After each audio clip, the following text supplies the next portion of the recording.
Powered by the Montana Television Network. The KRTV 530 News starts right now in high definition. Thanks for trusting KRTV as your choice for news. I'm Tim McGonigal. And I'm Shannon Newth. We continue to follow a 19-year-old murder case out of Fort Benton. MTN's Joe Huizenga has been in the courtroom for the trial of Thomas Jaraczeski in the death of Brian Ryan back in 1996. And he joins us now live with more on today's proceedings. Joe? Tim and Shannon, Jaraczeski's defense rested their case at about 11 o'clock this morning after hearing from two witnesses from the Montana State Crime Lab that were used to drive home the lack of physical evidence placing Jaraczeski at the crime scene. When closing arguments began, the prosecution reviewed Jaraczeski's breakup with Ann Wishman and what they called the stalking and spying in the weeks leading up to Ryan's death. They also argued that phone calls made by Jaraczeski on Friday, July 12th, were used to find out that Ryan was home and alone. That was the last anyone ever heard from him. They say that the fact that Ryan was shot 3 times with his own gun proves that his death wasn't not an accident and was well planned. They argued that even though the evidence is circumstantial, there's enough to find Jaraczeski guilty.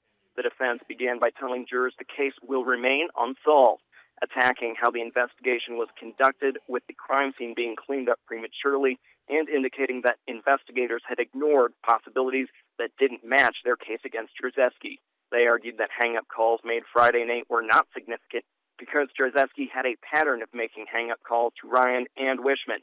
They also questioned the state's timeline, citing witnesses that saw Ryan Friday night and saying his body would have been more decomposed had he died on Friday. They also argued that investigators had ignored other suspects in the case, including Ann Wishman and Ryan's friend, Larry Hagenbush. Finally, they said that there was no way the jury could find beyond a reasonable doubt that Jaraczeski was guilty. Now, the case will go to the jurors tomorrow morning for them to begin their deliberations. In Fort Benton, Joe Huizenga, MTN News. All right, thanks a lot, Joe. Pope Francis has arrived in Washington, D.C., and at this time, several members from the Catholic Diocese of Great Falls-Billings have made their way to Philadelphia in anticipation of seeing the Pope later this week. MTN's Julianne DeLorso has more. It's about 2,000 miles from Great Falls to Philadelphia, but that's less than half the distance it is to Vatican City, where the Pope has traveled from to be in the United States. Carol Lee Christensen, Don Clutter Collins, and Cooper Collins from Great Falls are all making the trek across the country to see him. There's no words. There's no words. It's too big. I'm really excited because a lot of people my age don't get to see the Pope. I've only seen like pictures or him on TV. Who doesn't have the Pope on their bucket list? They'll be among about 35 people traveling with the Diocese of Great Falls and Billings, but among 2 million that are expected to attend the papal mass. It's nice that we as a diocese can offer this opportunity for families to travel together and not just be completely on their own and how do we find the Pope in 2 million people? Also making the trip, Bishop Michael Warfel. The bishop, who met the pontiff on a trip to Vatican City last October, will meet up with the diocese in Philly after greeting the Pope in Washington, D.C. There, the bishop expects the Pope to address several topics like ecology, climate change, and the refugee crisis. Oh, I think he's great. I think he's just great. And he is bringing a very prophetic message to the world. Meanwhile, Carol Lee, Cooper, and Don are just looking forward to spending some quality time together in the city of brotherly love with the Pope. I think it's an exciting time for the United States to have him on our soil. And for me in particular, being able to share this experience with my mom and my son, I feel very blessed and grateful. Would I like to get up close and personal? Yes, me and 2 million others. You know, just to be in his presence, just to hear his voice, to participate in a papal mass, to hear his message, that's, you know, that's the memory of a lifetime. In Great Falls, Julianne DeLorso, MTN News.